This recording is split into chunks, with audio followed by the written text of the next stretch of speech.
The bicycle lay on its side in the gravel, one wheel turning lazily in the winter air.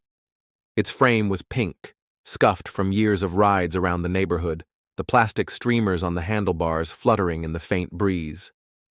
It sat at the edge of an old loading dock, the cracked asphalt of an abandoned grocery store parking lot stretching out around it like an empty stage. There was no laughter, no shouts, no sound of tires skidding on pavement. Just silence.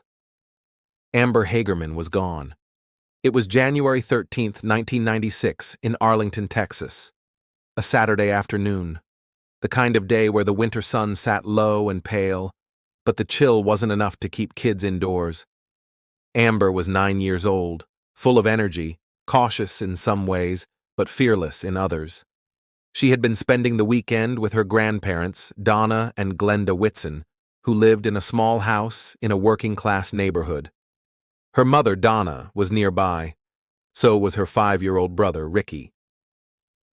That afternoon, Ricky and Amber hopped on their bikes. They stuck to the neighborhood streets at first, but then Amber suggested going to the old Winn-Dixie grocery store. It had been closed for years, leaving behind a wide, empty parking lot. Kids liked to ride there. No traffic, plenty of space to coast, skid, and race. Amber and Ricky pedaled down the street, the sound of their tires humming over the pavement. They turned onto East Abram Street, heading toward the loading dock at the far end of the lot. Ricky wasn't as comfortable straying from home, so after a few minutes, he told Amber he was going back to Grandma's. Amber waved, looping her bike around for another turn on the ramp. What happened next took only seconds.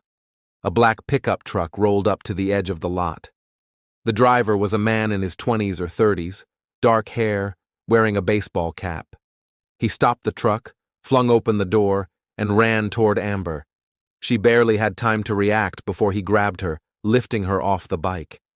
Amber screamed, kicking and thrashing, trying to break free. The man forced her into the cab of the truck, slammed the door, and sped away. The only witness was 78-year-old retiree Jim Kevill, who lived nearby. He'd been in his backyard tinkering with his car when he saw the abduction. Shocked, he ran inside to call 911. Within minutes, police were swarming the area.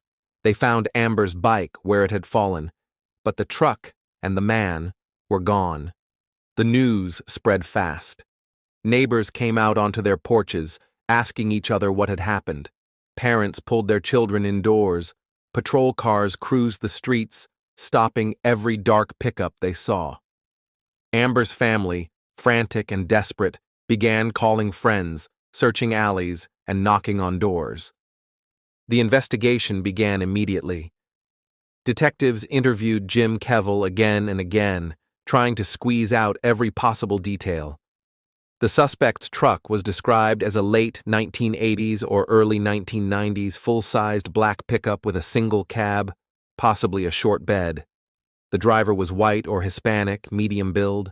Amber's description and the truck details went out to patrol units and the media. That night, the story led the evening news. Viewers saw Donna Whitson's tearful plea for her daughter's return. Police asked anyone who had seen a truck like that in the area to come forward. Over the next 4 days, hundreds of tips poured in. Officers chased each one, pulling over trucks, questioning drivers, searching properties, but nothing solid emerged. Helicopters swept the fields outside the city. Search teams worked along creeks and drainage ditches. Volunteers combed wooded lots, their breath visible in the cool air. The FBI joined the case, lending manpower and technical resources. For a time, there was hope. Amber could still be alive. Abductions caught early sometimes ended in rescues. But that hope began to waver with each passing day. On January 17th, a man walking his dog near Forest Hills Apartments, about 5 miles from the abduction site, saw something in the shallow water of a drainage ditch. The current was slow, the banks lined with winter-brown weeds. At first he thought it was trash, until he saw the small arm. Police arrived quickly. The body was recovered from the cold water and taken to the medical examiner's office. It was Amber. She had been alive for at least 2 days after her abduction. The killer had murdered her before leaving her body in the ditch. The autopsy confirmed she had been assaulted, but detectives withheld details from the public. The news shattered Arlington. Parents clutched their children tighter. Strangers wept openly at the thought of what Amber had endured. Her funeral drew crowds, the little white casket nearly hidden under flowers and stuffed animals.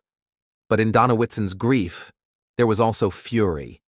She wanted to know why, when her daughter was abducted in broad daylight, there hadn't been a system to warn the public instantly. Why had people learned about Amber hours later through the evening news instead of minutes after she vanished? Her question reached the ears of Dallas-Fort Worth broadcasters and local law enforcement. Broadcasters had the ability to break into programming for emergencies. What if that power could be used for abducted children? They began working together to design a rapid response network.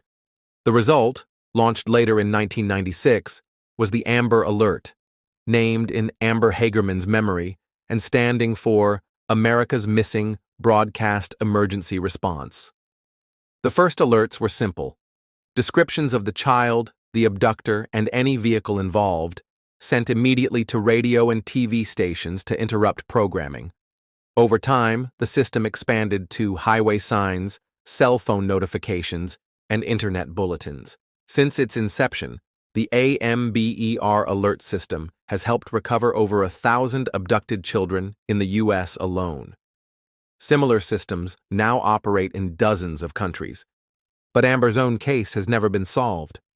Arlington detectives continue to work it, hoping advances in forensic science might reveal the killer's identity. DNA evidence from the crime scene has been retested as technology has improved, but so far, no match has been found. Investigators believe someone in the community knows what happened, perhaps a relative, a friend, or a neighbor who noticed strange behavior in January 1996 and never came forward.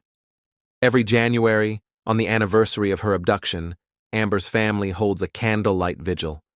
They speak of her love for riding bikes, for playing with her brother, for the color pink. They also remind the world that the Amber Alert exists because of her, and that the system's speed has saved countless children from suffering her fate. Her pink bicycle is still in police custody, kept as evidence. The streamers are faded, the tires flat, but the frame is intact, a silent witness to the day when a child's laughter was cut short. Because of Amber, when a child is taken, the world can now be told within minutes. But for her family, the clock has never stopped. Thank you for listening to The Lantern's Tale. Subscribe for more true stories, if you dare.